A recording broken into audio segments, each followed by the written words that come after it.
আজকে পরীর গল্প 7 নাম্বার বলবো। আমি যখন রাতের 8টা বাজে আমি খাওয়া দাওয়া করি এবং কি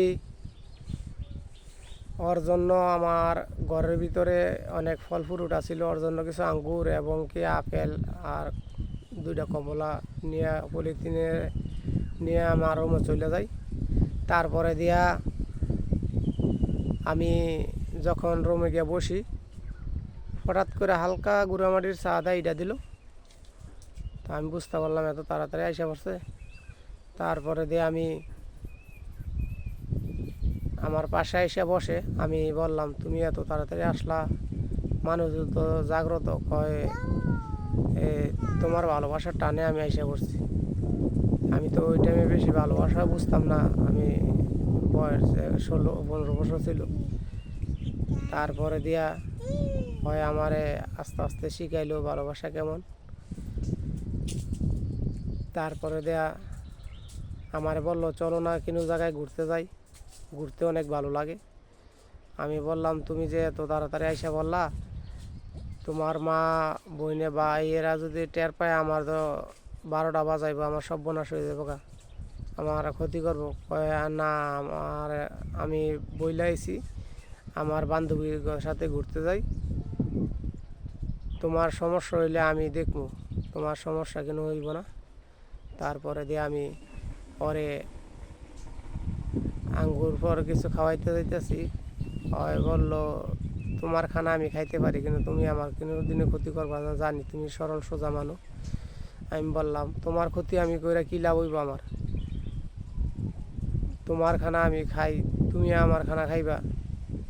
তারপর দাও আমারে আদর করে আঙ্গুর খাওয়াইলো, ওরও খাওয়াইলাম। 2টা আপেল ছিল, ওর একটা আমি খাওয়াইলাম, আমার একটা খাওয়াইলো। কমলাটি চুল্লা ওরে আমার খাওয়াইলো, আমি ওরে খাওয়াইলাম। ভালোবাসা অনেকই গভীরের দিকে যাইতেছে। আমারে বললো, তোমার মায় তো অনেক দোয়া দুরুস পারে এবং কি যদি টের পায় তাহলে তো আমারে বন্দি করার জন্য চেষ্টা করবো এবং কি ক্ষতি করবো। এরে কোনোদিনও কারো মায় চাইবো না কারো সন্তান খারাপের দিকে যাক, এবং কি কোনো একটা টের পাইলে মানে খারাপ মনে করবো, বলবো আমার ছেলেরে কিছু ধরছে মনে হয়। আমি বললাম, আজকে বেশি একটা কথা হইব না, আজকে যাবো না কোনো জায়গায়, অন্যদিন যাবো। তুমি আইসো, শুয়া পড়ি, আসছো যেহেতু দুজনে পরে শোয়াইলাম, ওর বুকের মাধ্যমে আমি শুইলাম। ওর শরীর এত নরম, ওর চেহারাটা এত সুন্দর, দেখতেই ভালো লাগে। এরকম সুন্দর আমি এই বাংলাদেশ পর্যন্ত দেখি নাই। এত ফেস কাটিং, এত সুন্দর মানুষ। তারপরে দিয়া পরে আমি নিজেই 4টা আদর দিই, ওই আমার টানটা বুকে নিয়ে আমারও 4টা আদর দেয়। ওর আজকে ওর বুকের উপর উঠটা আমি চাপটা ধরে আমি ওর গলার পাশে আমার মাথাটা দিয়ে শুয়ে পড়ি। একটু পরে আমার চুল্লি টিপতে টিপতে আমার চুল্লি বানাইছে অনেকক্ষণ, আমার আস্তে করে ঘুম আসা পড়ছে। আমি আর বলতে পারবো না ঘুম আসার পরে কি হয়েছে। তারপরে দিয়া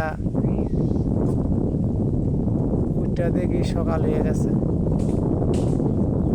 আপনা করে আমি আমার যতদিন সম্পর্ক ছিল ওর সাথে আমি আস্তে আস্তে বলবো অনেক পর্ব হবে।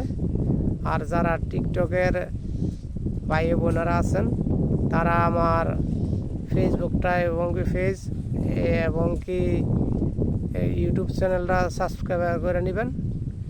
আমি বেশিরভাগ ওই পেজের মাধ্যমে আমার কথাগুলো শেয়ার করবো এবং কি ফেসবুকে ইউটিউবে আমি মেইন কাজ করবো ফেসবুক এবং কি ইউটিউব পেজেও কিছু কিছু কাজ করবো।